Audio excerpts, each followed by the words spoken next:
Okay, good day. So today we'll talk about blood collection additives or the different anticoagulants, antiglycolytic agents, or clot activator present in uh, different or numerous um, evacuated tubes. Okay, so for collection additives, blood collection tubes and other collection devices often contain one or more additives. So additives are available in liquid, spray-dried, and powder forms. A tube with a powdered additive should be lightly tapped prior to use to settle the additive to the bottom of the tube. And another reason to that is for it to be properly mixed with blood. Okay. So regarding additives, you have anticoagulants. So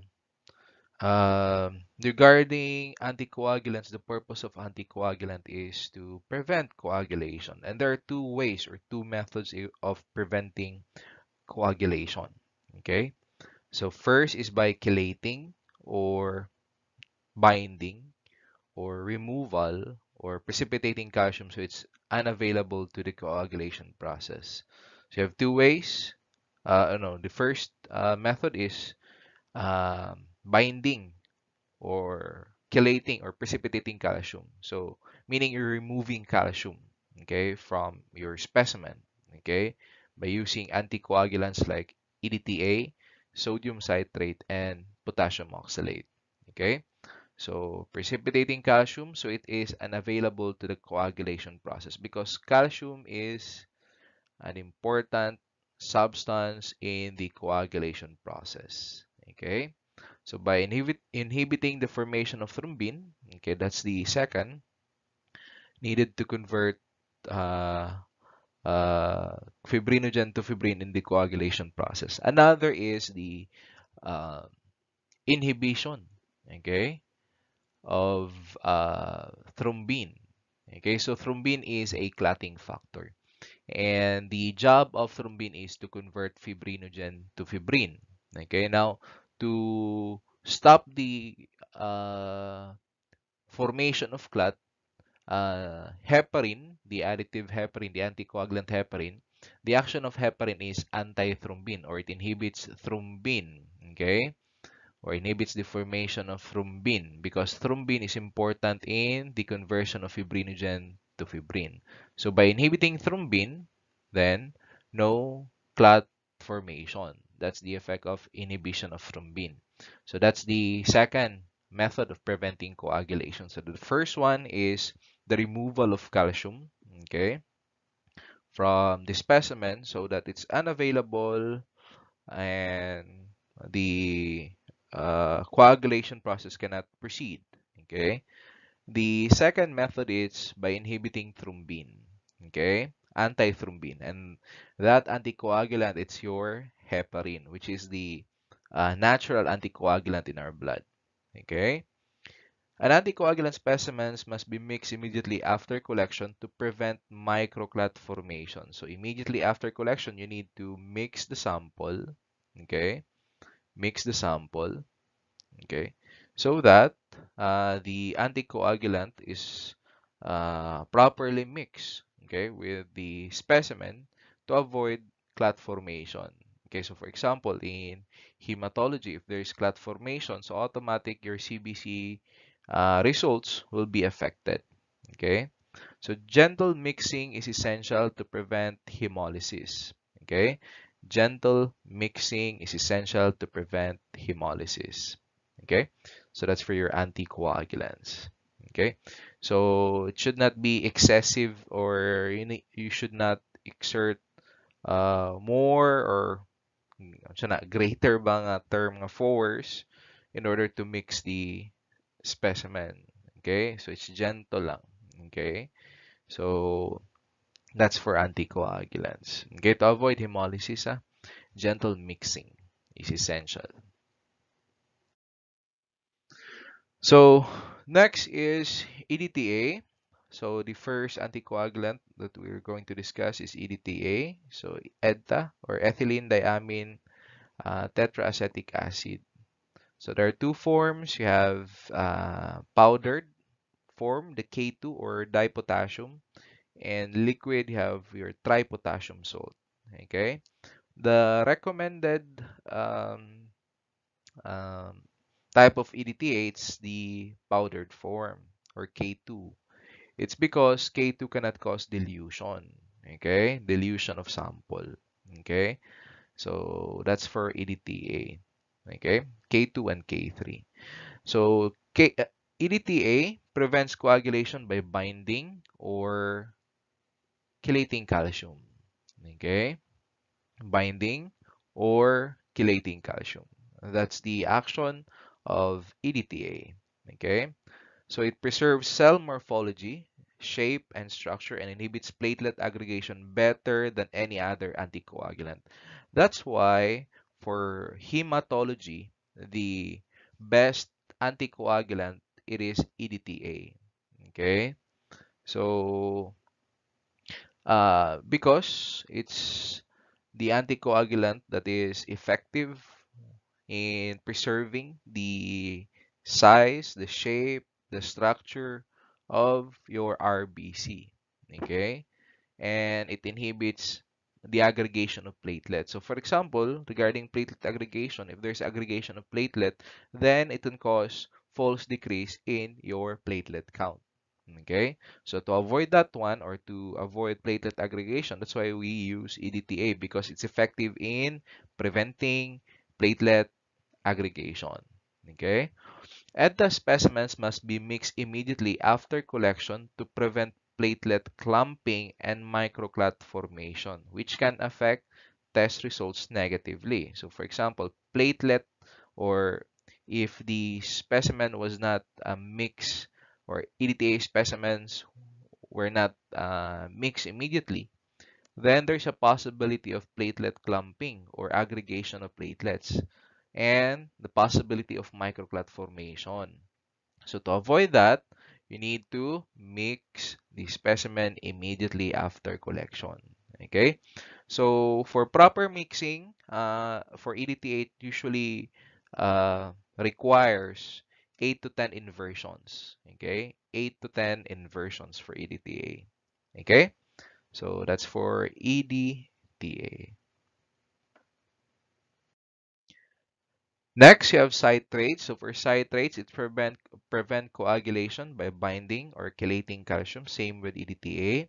And it's usually used for coagulation tests like prothrombin time and activated partial thromboplastin time or APTT because it does the best job of preserving the coagulation factors. So for coagulation studies, use citrate or sodium citrate because it's effective in preserving the coagulation factors. Okay? So coagulation specimens require immediate mixing after collection to prevent activation of the coagulation process and microclot formation, which invalidates test results. Okay?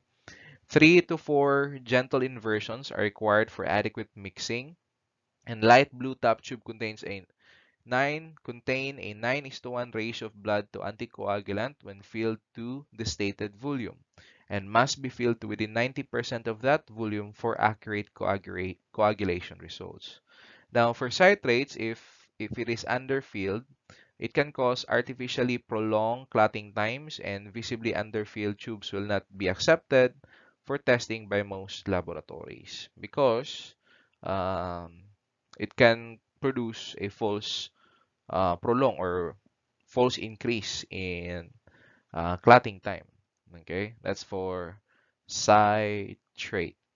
Okay, so it's usually if the tube is underfilled, it's usually being rejected in some or there in most laboratories, not some, but most laboratories, they will reject an underfilled light blue stopper tube. Okay, so that's for citrate. Next is heparin. So heparin prevents clotting by inhibiting thrombin formation. And heparinized plasma is often used for some chemistry tests, especially stat tests like electrolytes, and in other rapid response situations when a fast turnaround time or stat short turnaround time for chemistry test is needed. So regarding heparin, it's usually used for stat purposes because there's no need to wait for the sample to clot. You can immediately process the specimen. Okay. For red stopper tube, you need to wait for at least 15 red plastic red stopper tube. You need to wait for at least 15 minutes, 15 to 30 minutes for the sample to clot because you're not allowed to process immediately samples in red stopper tube. Why? Because if the sample was not able to clot properly, then there's a tendency of latent fibrin formation inside the machine. Okay? So to avoid that fibrin formation inside the machine, that's why you need to allow the sample to clot completely for 15 to 30 minutes. And after that, that's the time you process the specimen. Okay? So to avoid latent fibrin formation inside the chemistry analyzer or the machine used in chemistry testing. Okay? But for heparin, no need na because you're using anticoagulant and that anticoagulant is heparin. Okay? So you can immediately process the specimen. Okay, so that's why it's used for stat purposes. Okay, another heparinized plasma is preferred over serum for potassium test. Okay, now in some or in most laboratories, okay, they usually use red stopper tube to collect specimen for potassium test.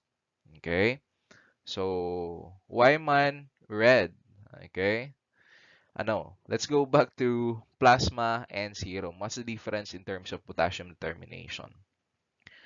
For plasma, meaning you're using an anticoagulant, okay?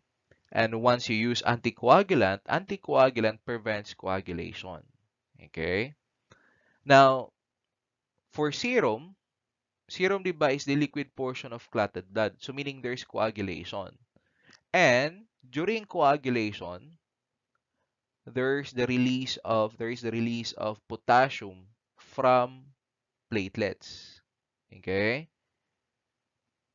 Release of potassium from platelets. So meaning there's slight elevation of potassium in red stopper tube. So the ideal or ang preferred, it's the use of heparinized plasma. Okay?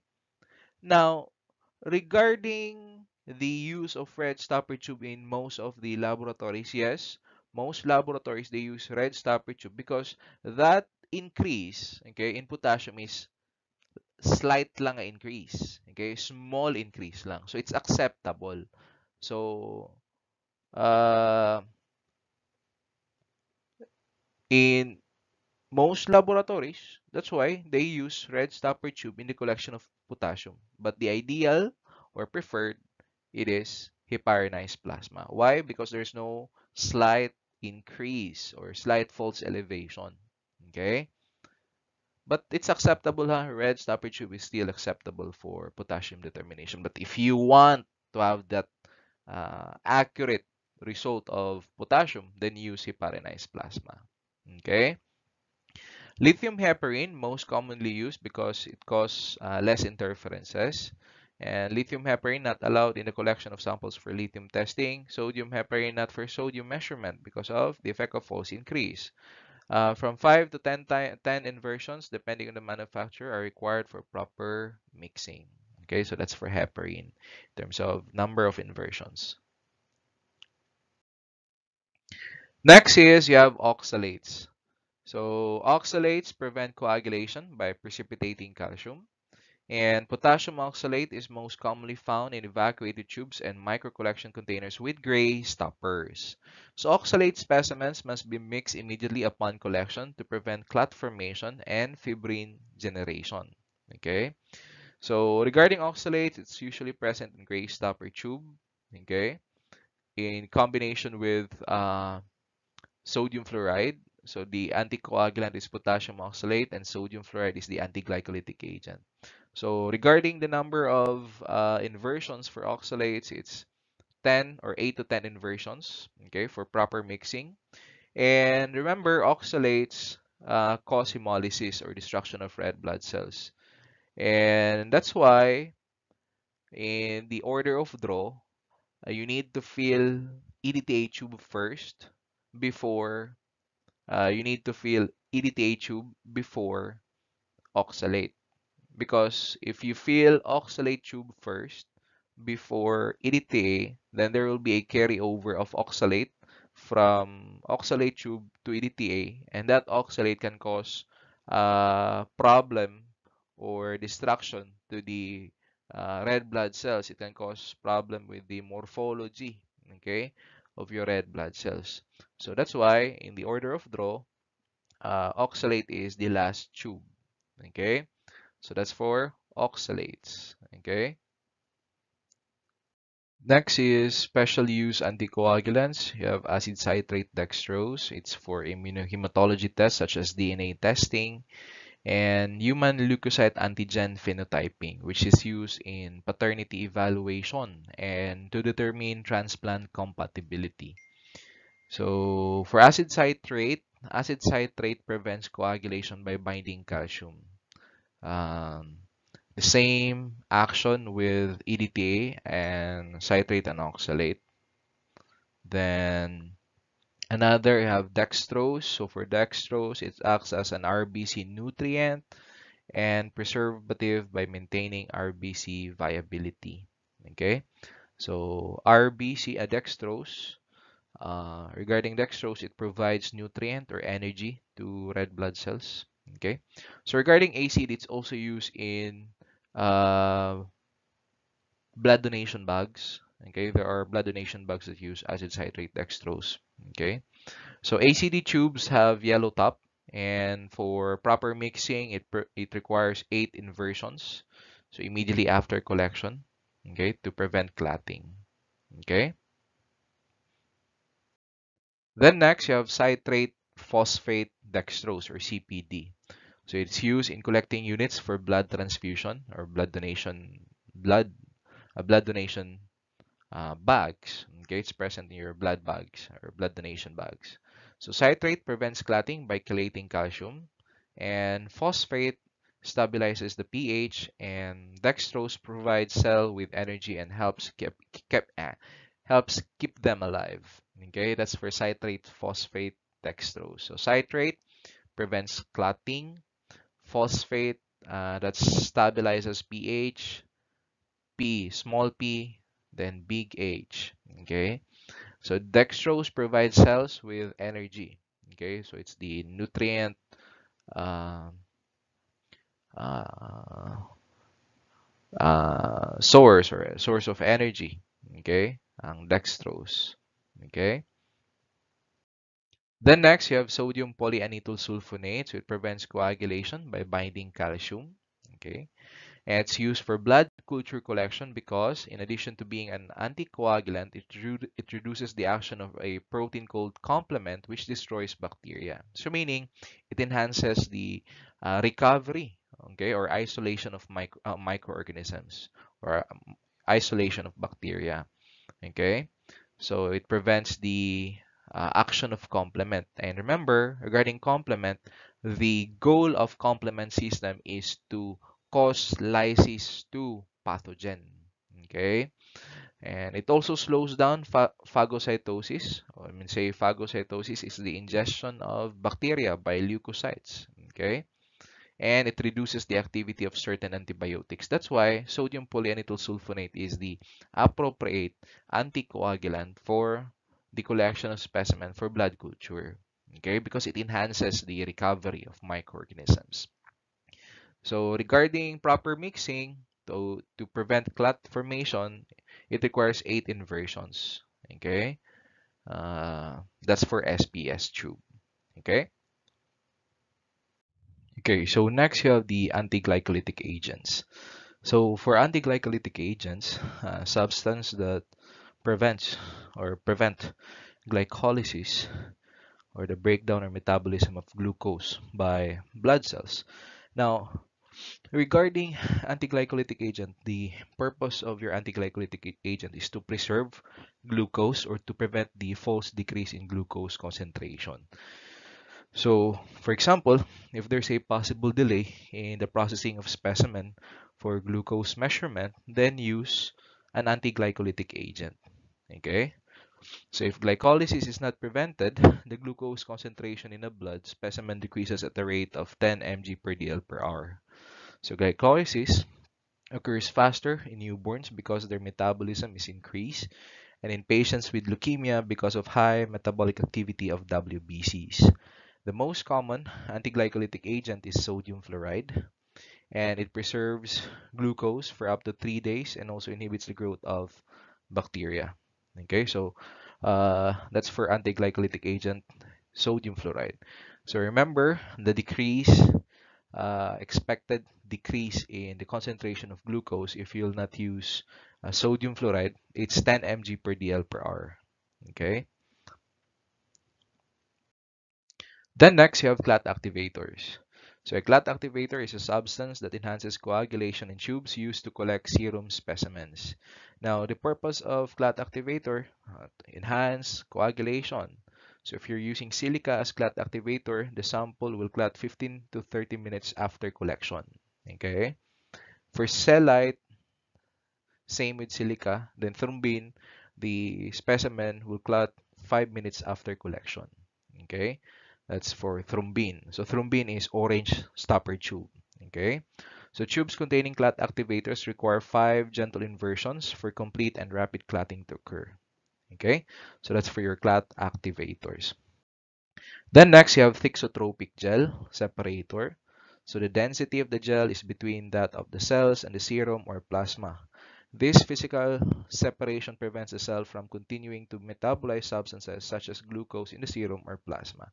Now, the purpose of your thixotropic gel is to separate, okay, uh, plasma or cells, plasma or serum from cells in order to stop or to discontinue the metabolism of analytes such as glucose, okay, because these cells will continue to metabolize the substances like glucose in your blood or in the specimen. So the purpose of thixotropic is to separate. Okay, so if you're using thixotropic gel, so after separation, after centrifugation, you have 3 layers. So the first layer, this one, it's the cellular components. Then second layer, this one, you have your thixotropic gel, and the third layer have your serum or plasma. So in between serum and plasma, you have the thixotropic gel. Okay, and the nice thing about this one, if you're going to tilt the tube, the liquid component will not mix uh, again with the cellular component. So you can avoid contamination, cell contamination to the serum or plasma specimen. Okay.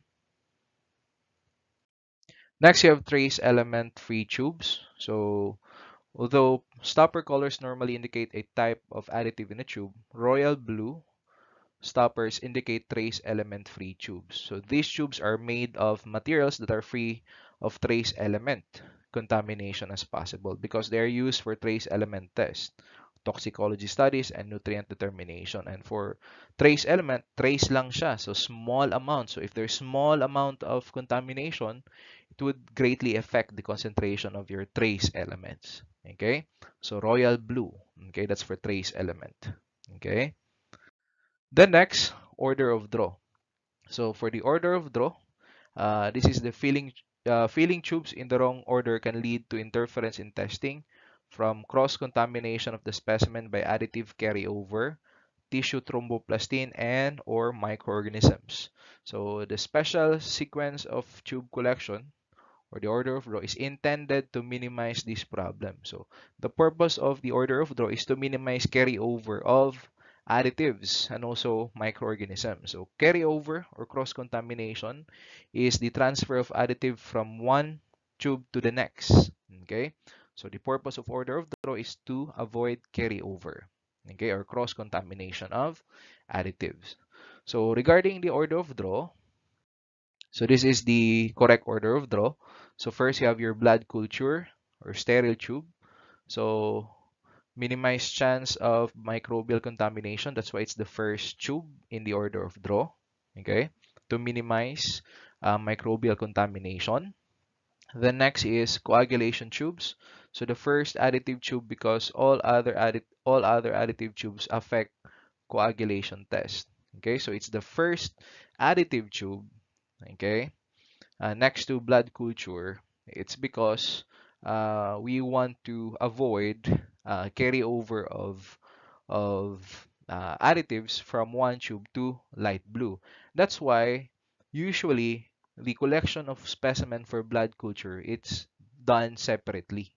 Okay, so the usual order of draw in the hospital setting is from light blue, red, green, EDTA, and gray, not blood culture, light blue, and red, green, EDTA, and gray.